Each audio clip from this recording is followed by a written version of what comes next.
On the 47th anniversary of the emergency imposed in India by the then Prime Minister Indira Gandhi, top leaders of the Bharatiya Janata Party slammed the Congress for what they called the planned and systematic destruction of India's democratic institutions. While Union Home Minister Amit Shah said that the Congress had snatched constitutional rights of every Indian for power, Defence Minister Rajnath Singh termed the 1975 emergency as a dark chapter in the history of the country, which can never be forgotten. On the other hand, BJP President JP Nadda said, "Today we remember the great heroes who fought to protect Indian democracy and constitutional values.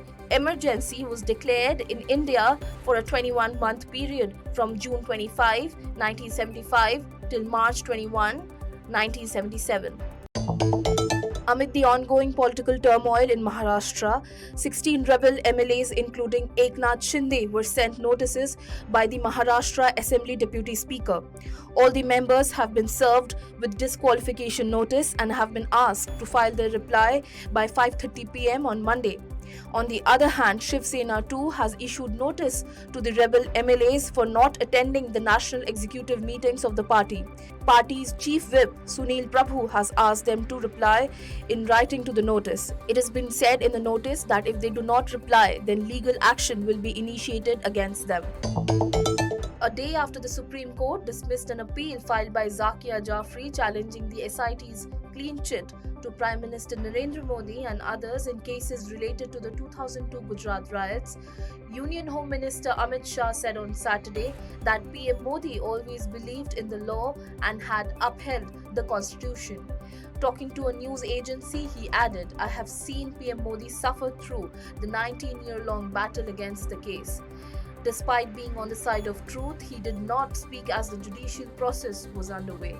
Those who accused PM Modi falsely should apologize now." In a setback for the opposition ahead of the presidential elections, the Bahujan Samaj Party on Saturday announced its support for the NDA candidate Draupadi Murmu. Notably, while making the announcement, BSP chief Mayawati accused the other opposition parties of keeping the BSP away from the meeting held for picking their candidate and called it a casteist mindset. The BJP-led NDA has announced tribal leader and former Jharkhand governor Draupadi Murmu as its candidate for the presidential elections, while the opposition has announced former BJP leader Yashwant Sinha as their candidate. Even as the political turmoil continues in Maharashtra, the Shiv Sena workers on Saturday vandalized the office of Rebel Party MLA Tanaji Sawant in Pune. They broke the window panes of the office while shouting slogans against Sawant, who is currently camping with Rebel Shiv Sena leader Eknath Shinde in Guwahati. Talking about the incident, Sanjay More, Shiv Sena's Pune city head, said, "Our party workers vandalized Tanaji Sawant's office. All traitors and rebel MLAs who have troubled our chief Uddhav Thackeray will face this type of action. Their office will also be attacked. No one will be spared." Uttarakhand Chief Minister on Saturday honored those who fought against the emergency imposed in 1975 by the then Prime Minister Indira Gandhi. Speaking on the occasion, he said, "I am feeling proud to felicitate the warriors of the emergency." Dhami also announced that Agniveers will be given priority in every field in the state. A public interest litigation has been filed in the Supreme Court challenging the validity of Places of Worship Act 1991. It seeks to direct and declare that Section 3 of the Places of Worship Act 1991 is void and unconstitutional.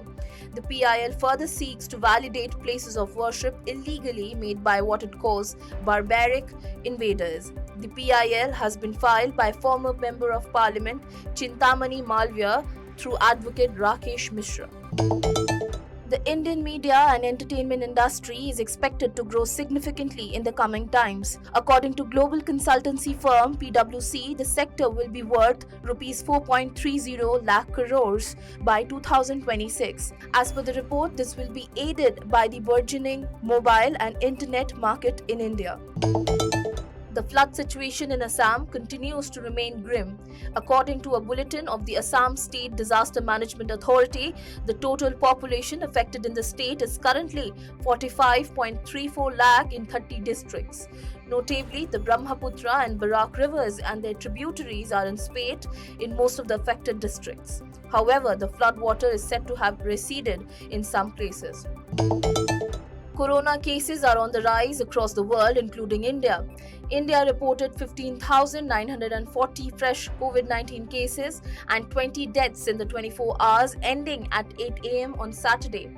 The daily positivity rate was recorded to be 4.39% and the active cases in the country stood at 91,779. States like Maharashtra, Kerala, Haryana and Delhi is witnessing substantial rise in cases.